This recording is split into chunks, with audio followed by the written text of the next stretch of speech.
Hey guys, FilthyRobot here with Arumba, continuing our EU4 campaign, where I teach Arumba how to take over England.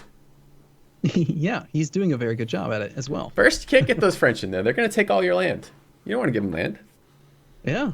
So, how have you been? It's been a week for us. I'm doing well, man. Fun stuff. I've been busy, but it's been good. How about you? Doing pretty well. I'm very surprised coming back into this to see how much war participation we've had. We've done the lion's share of the lifting here, which is pretty awesome. Yeah. Um, we wanted to mention that we did have a little bit of an internet hiccup last week. We were going to record more, and we lost 7 minutes of footage because internet went out. So we were talking about a few things. You were upset with me because I keep changing my mind about whether or not I want to end the war. Yeah, every And time every time I start to think, I'm like, okay, this is the path we're taking. This is, you're like, oh, I don't want to end the war. I want to end the war. And I think you're on your like third or fourth flip flop now on what we're doing here. Like, because now Yep. you don't want to end the war again now, right? Yeah, I'm kind of a little bit more interested in carrying it on than I was an episode or two ago. And the only real thing that's changed, right? There's a lot of variables that go into the decision. The big variable at the time that was making me want to end the war was that number one, we're running into some money issues. The sooner we end the war, the sooner we can lower maintenance on our army completely. Which have we already done that? Actually, I think I yeah, think we're we at half did. Yep. maintenance. Yep. We're at half maintenance because we're still doing a siege of London. Yep. So I figure, okay, we can lower our maintenance completely. That helps us out financially. We also can get rid of our war exhaustion by being at peace. We can also, one thing we haven't really talked about a huge amount is how autonomy works. Like, so for example, if you go click on Tyrone in Ireland, you'll notice that Tyrone has 37.1% autonomy. So it's a 37% autonomous province. Hmm. And when you hover over the 37.1, it doesn't say anything other than what the effects of the autonomy are. But while you're at peace, autonomy goes down over time at a rate of 0.1% per month. Mm. So every month that you're at peace, not only are you paying less on your military, but you're also having all of the autonomy in your newly conquered land get lower. Did you say So there's 0.1% per month? So yes, it's not exactly 0.1%. flying down. No, but over the course of say 10 years, we're talking about 12% autonomy. So yeah, I mean, think about it like this. I'm looking at Tyrone right now. It's 11 development. 10% of 11 development is 1.1. So over the next 10 years, this one province would effectively gain one development worth of stuff if we weren't at war Mm. for those 10 years. Which, granted, we're not going to be at peace for 10 years, but just in general, that argument usually holds true for me that being at peace when you don't have to be at war is a good thing because you are gaining development Okay. over time. So there's those factors making me want to go to peace. But now I'm kind of thinking, well, actually, we could probably stay in the war a little bit longer now, because a big factor as well was that Portugal and the Papal State both were in the war. They had very high enthusiasm, and now Portugal's gone. Yeah, So we now we're pieced looking out at Portugal, didn't we? just yeah, because the French actually managed to do something smart down there for once. So now it's just France versus the Papal State, and that is going to be a very straight up easy fight for him. And maybe we could get some more value out of this, but don't know. And I mean, I can't remember if we talked about this or not because it all starts to blend together. Like when we talked about what if it was online, offline, or if it was in the lost portions of episodes or not. But I also wasn't there something to do with the fact that as we siege London, we're gonna get like more participation and higher. We can demand more for having successfully sieged London, right? Yeah, Yeah. well, because England is the war leader, his capital being occupied, actually having it completely sieged down, is going to give him tons of war exhaustion. He's already at 11.11, which is quite high. The highest you can go on war exhaustion is 20. And I'm seeing this right now, by the way, looking at the war overview, Yep. which hopefully you're familiar with now. I'm hovering So over the war some of exhaustion. these terms, yep. So the highest you can go is 20, and 20 war exhaustion, you can just hover over. You can see 11.12 national unrest. He is gaining lots of unrest. So there's another factor here as well, which is that um, he could potentially have some rebels fire soon, which would cause issues for us. It is But kind of a weird mechanic though for me. Like again, I guess approaching this from mostly Civ 5, thinking about this, we just beat this guy. We beat all of his armies. We haven't beat his navies. We beat all of his armies and conquered all of his land. And the end result of this is we're gonna give him back 9/10 of his land and keep a little bit. Probably more like we're probably keeping well, 20% of his land. well, it's a history simulator. I Hmm. mean, think about it in a historical context. If in the year 1453 Scotland conquered all of England, don't you think Europe would have an issue with that? Don't know. No They idea. they they would. There would be some serious issues with that. I mean, there were territorial disputes, but no one was just straight up annexing huge nations in one go. That would no, that doesn't happen. But So I do like the idea. I mean, it's interesting to plan for after having totally defeated this guy. It's interesting that we're planning for, because what you're looking at with the war weariness, these are essentially infrastructure debuffs for him in the future, right? Because his war weariness won't go to zero when the war's over, or will it? it will go down. That's actually a very annoying but sheltered little fact. The percentage of the peace deal that you take will reduce his war exhaustion by that percentage. So if you do a 100% peace deal, he will lose 100% of his war exhaustion. Oh, okay. If you do a 50%, he'll lose 50%. So I was thinking that part of what you were thinking about was if you drive this up higher and then you piece him, what's going to happen for the next couple years as he recovers, he's still going to have all these negative buffs, and that's going to make him weaker for the next time that we go and attack him. But you're saying if we take a really favorable peace deal where we use up all the percentages that we can for our peace deal stuff, that it's not going to do that at all. He's gonna be back to just being A-OK. He's not even gonna know he's at war. He's not even know he lost a war. He's not gonna care. Yeah. Huh. Well, Okay. there's an argument. There's an argument for, well, he's gonna have to rebuild his army, so there's still a lot of expense there. Plus, he's in debt. He's got some loans. Yeah. Can we buy his loans? No. There are sometimes situational arguments for actually white piecing your rival after winning a huge war. Get them to 20 war exhaustion, then white piece them so they keep all of that war exhaustion, and you can cause them to completely implode. Yeah. But let's not do anything like that. Let's just keep it simple. So This has been very simple so far. I imagine adding that would be too complex. That would be the breaking point. The straw, huh? yeah. Okay. I'm looking at a potential peace deal right now. I know. Are you kidding me? You can't now be looking at a peace deal after the whole talk about no. Well, I'm looking at what a peace deal look like right now. I'm kind of tempted at the moment, if possible, to try to separate. Oh, we already did. We already separate peace to Kildare, didn't we? Yeah. Okay, good. And we made him annul his alliance with England, did we? We did not. Don't recall that. We should have. Why didn't we do that? I think my advisor didn't suggest it. By that you mean me, I assume. Of course, anything Okay. goes wrong, we're gonna blame you, Arumba. Okay, here's my final thought, and we do have to make the actual decision about whether to continue or end the war. Mm-hmm. If we siege London's going to take a very, very long time. It's a level 3 coastal fort. We have no access to a navy that can blockade it. So we're talking about -5 penalty. Right now, we only have a 36% chance of actually making progress on our siege. So that means that 65% of the time, roughly, when we do these monthly ticks, nothing's going to even change. We're not going to make progress. Yep. Granted, as we start making progress, it'll get faster, but we're probably looking at a 1 to 3 year long siege, depending on luck. Yeah. And that's a very, very long time to just be sitting at war. The other thing is that, yes, France can beat the Papal State, but if he does that for us, he's going to be fighting battles while we're not, so his participation is going to go up, which means we're going to have to give him more land. So I'm actually leaning now towards ending the war. Okay, and now the question, and I don't want to repeat the jokes that we made in the last part of the episode here, but if I were to walk away from the computer for like 2 minutes here, let's say I just had to go get myself another cup of tea, would you change your mind again when I came back?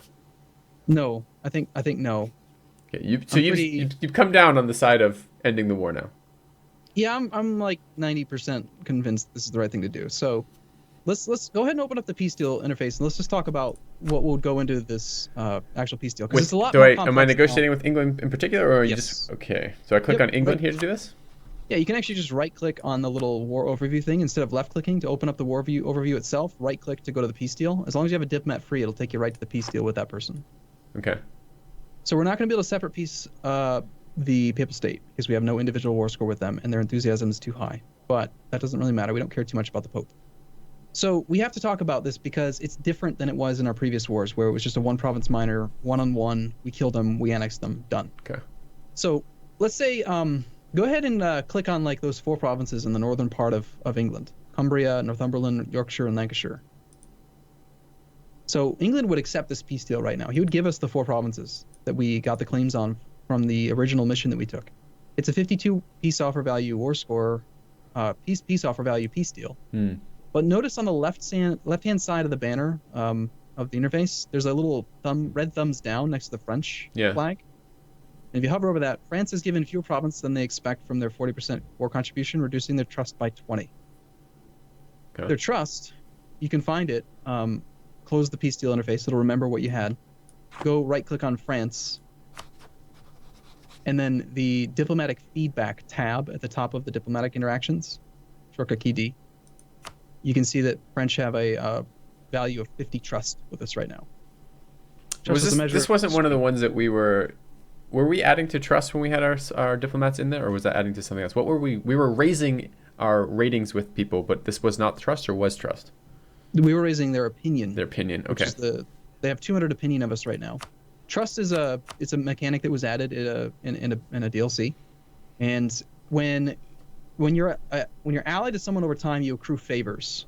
The favors can be used to purchase either a bump in your trust of 5 points. There's a button in the bottom left-hand corner. It says you need at least 10 favors to increase French trust.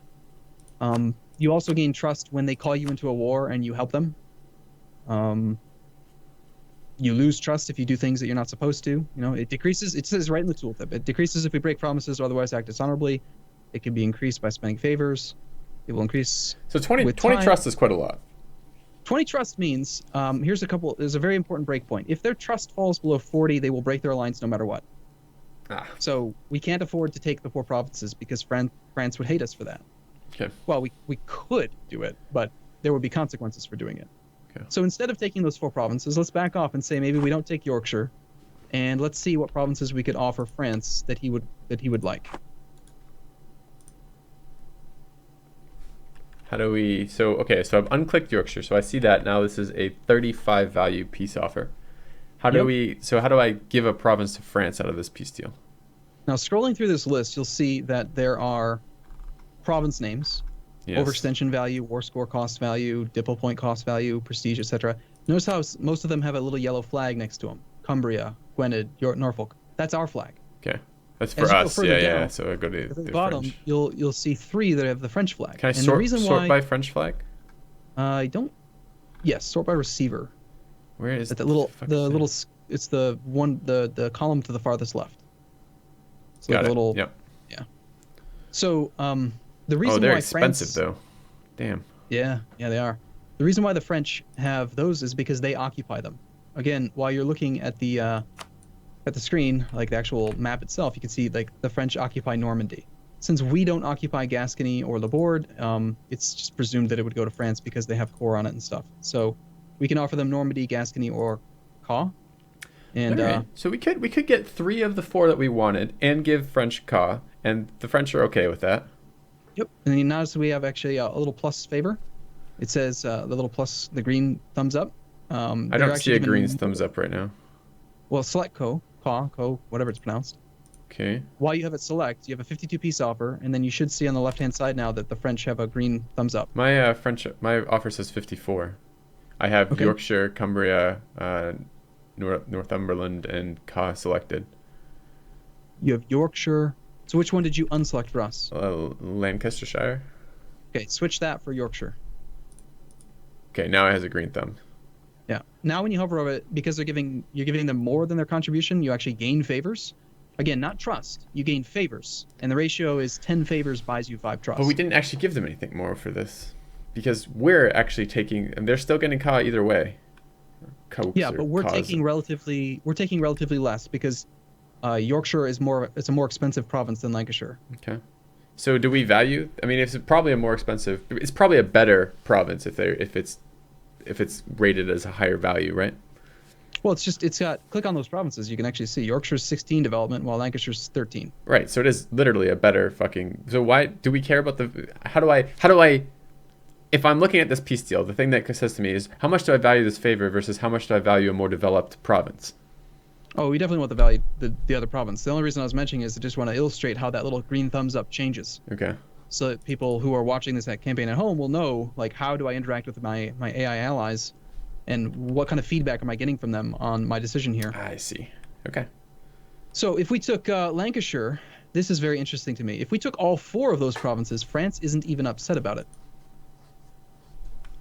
Right. England won't accept anymore. It's a 69 peace offer value. He won't accept by negative 20 reasons, but the French don't get upset. So that's kind of tempting. You're gonna flip flop again, aren't you? I might be willing to. Did we just hit the 10%? Is what just happened? You're recalculating. I see. You know, have you ever driven with like one of the like before the cell phones they had the Garmin style stuff?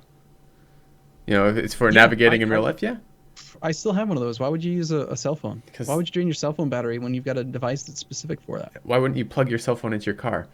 Anyways, but we won't diverge down how you want to use outdated technology because you don't like to update. We won't go down that path today. But in that case, this is what needs to happen. I think you need to verbally say this out loud every time you flip flop, and I would just like you to say recalculating, and then you can tell me what's going on here. So, all right. Oh man.